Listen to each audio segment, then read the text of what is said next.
కర్ణాటకలోని చొల్లి ఘాట్ వద్ద నోట్ల కట్టలతో కూడిన 2 కంటైనర్లు అడవిలో మాయం కావడం పట్ల దేశవ్యాప్తంగా చర్చనీయాంశంగా మారింది. దీనికి సంబంధించి మహారాష్ట్రలోని నాసిక్ రూరల్ పోలీస్ స్టేషన్లో కేసు నమోదైంది. ఫిర్యాదు చేసిన దత్తా పాటిల్ అనే వ్యక్తి అందులో 400 కోట్ల రూపాయలు నోట్ల కట్టలు ఉన్నాయని పేర్కొన్నారు. అనంతరం ఒక వీడియో విడుదల చేస్తూ అందులో 1000 కోట్ల రూపాయల నోట్ల కట్టలున్నాయని ప్రస్తావించారు. అయితే ఈ విషయంలో కేసు నమోదు చేసుకున్న మహారాష్ట్ర పోలీసులు మరోవైపు కర్ణాటక పోలీసుల సహకారాన్ని దర్యాప్తులో భాగంగా కోరారు. దీనికి సంబంధించి ఎలాంటి ఆధారాలు లేవని కర్ణాటక పోలీసులు మరియు హోంమంత్రి పరమేశ్వర్ కూడా ప్రకటించారు. అవసరమైతే దర్యాప్తు బాధ్యతలను కర్ణాటక రాష్ట్ర పోలీసులకు అప్పగిస్తే అమలు చేస్తామని అక్కడ హోంమంత్రి కూడా ప్రకటించారు. దీంతో బీజేపీ అధికారంలో ఉన్న మహారాష్ట్ర పోలీసులకు మరియు కాంగ్రెస్ పార్టీ అధికారంలో ఉన్న కర్ణాటక పోలీసులకు మధ్య కోల్డ్ వార్ నడుస్తోంది. అసలు కంటైనర్లు ఏవయ్యాయి, ఎవరైనా దొంగలించారా, అసలు ఆ నోట్ల కట్టలను సరఫరా చేసింది ఎవరు అనే దిశగా చర్యలు జరుపుతున్నప్పటికీ మిస్టరీ విడ్డం లేదు. ఈ కేసులో ఇప్పటికే 6 అనుమానితులను పోలీసులు అదుపులోకి తీసుకున్నట్టు తెలుస్తోంది.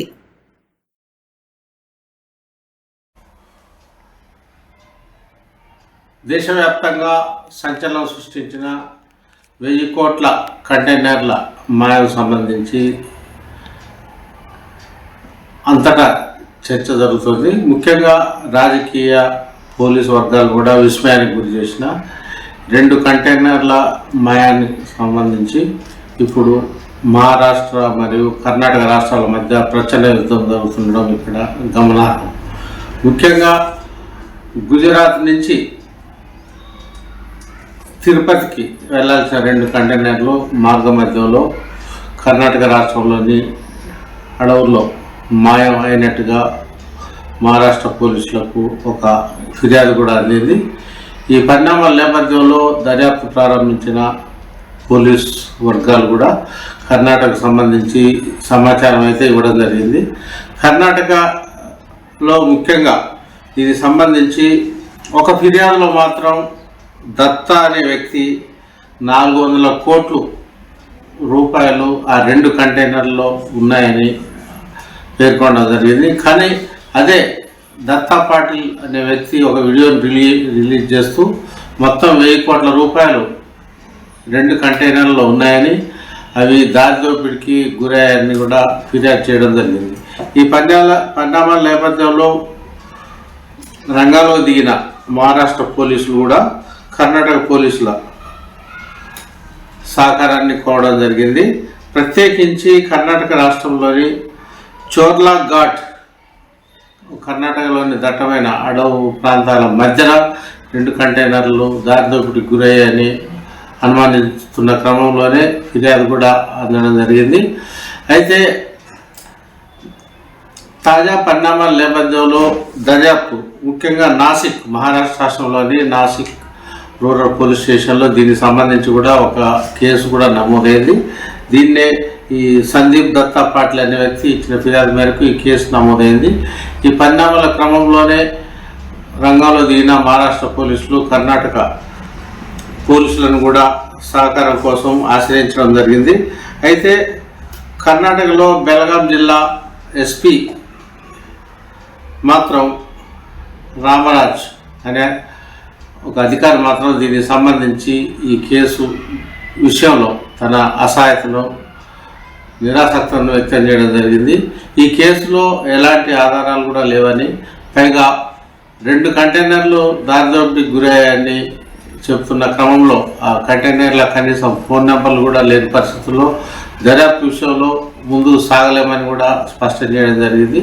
ఇది తాజాగా మహారాష్ట్ర పోలీసులు వర్సెస్ కర్ణాటక పోలీసులు మధ్య వివాదంగా మారింది. అయితే మరోవైపు పరమేశ్వర్ కర్ణాటక హోంమంత్రి కూడా దీనికి సంబంధించి అధికారికంగా ఒక ప్రకటన చేశారు. కర్ణాటక రాష్ట్రంలోని అడవుల్లో 2 కంటైనర్లు మాయం అయ్యాయని చెప్తున్నందున ఆ కేసును మొత్తం కర్ణాటక రాష్ట్ర పోలీసులకు అప్పగిస్తే కూడా దర్యాప్తును పూర్తి చేస్తామని కూడా ఇప్పటికే ప్రకటించడం కూడా సంచలనంగా మారింది. దీనికి సంబంధించి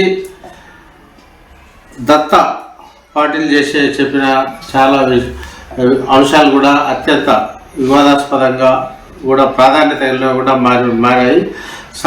సందీప్ దత్తా పాటిల్ చెప్పిన ప్రకారం అయితే తనను 2 వ్యక్తులు కిడ్నాప్ చేశారని, నెల 15 రోజులు వారి ఆధీనంలో ఉంచుకున్నారని కూడా పేర్కొనడం జరిగింది.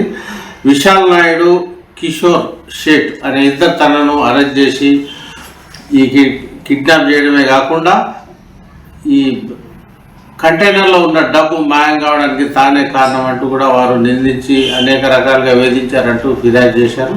ఫిర్యాదులో మాత్రం 400 కోట్ల రూపాయల నోట్ల కట్టలు ఉన్నాయని పేర్కొన్న దత్తా పాటిల్ మరోవైపు ఇంకో వీడియో రిలీజ్ చేస్తూ అవి దాదాపు 1000 కోట్ల రూపాయలు అని పేర్కొనడం కూడా ఇక్కడ చర్చనీయాంశంగా మారింది.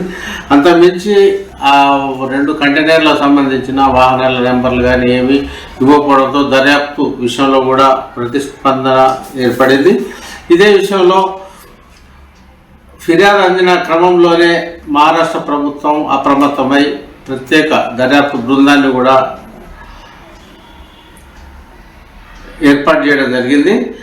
దీంతో సిట్ దాదాపు 6గురిని ఇప్పటి వరకు అదుపులో తీసుకొని విచారణ చేస్తున్నట్టుగా సమాచారం ఉంది.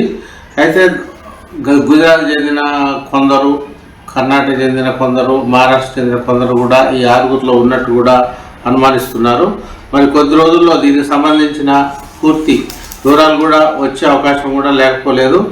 వాస్తవానికి గుజరాత్ నుంచి నోట్ల కట్టలతో బయలుదేరిన సదరు వెహికల్ 2 కంటైనర్లు కూడా ఇటు ఒకవైపు మహారాష్ట్ర, గోవా మీదుగా ఆంధ్రప్రదేశ్కు చేరాల్సి ఉంది. ఈ మార్గ మధ్యంలో ఈ ఘటన జరగడంతో పోలీసులు ఇప్పటికే అప్రమత్తమయ్యారు.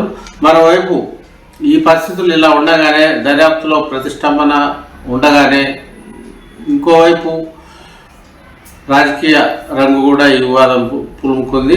ప్రత్యేకించి త్వరలో జరగనున్న కొన్ని ఎన్నికలకు సంబంధించి కాంగ్రెస్ వాళ్ళే తిరుపతికి గుజరాత్ నుంచి పెద్ద ఎత్తున నోట్ల కట్టల్ని కంటైనర్ల ద్వారా పంపారనే ఆరోపణలు కాంగ్రెస్ పార్టీ పేర్కొనడం జరిగింది. ఇదే విషయమై కర్ణాటకలో అధికారంలో ఉన్న కాంగ్రెస్ ప్రభుత్వం కావచ్చు, కాంగ్రెస్ మంత్రులు కానీ, కాంగ్రెస్ ఎమ్మెల్యేలు కూడా రాజకీయంగా భారతీయ జనతా పార్టీపై నిందలు వేయడం కూడా జరిగింది. వాస్తవానికి భారతీయ జనతా పార్టీ మహారాష్ట్రలో, గోవాలో కూడా అధికారంలో ఉన్నదనే విషయాన్ని కాంగ్రెస్ వారు గుర్తు చేస్తున్నారు.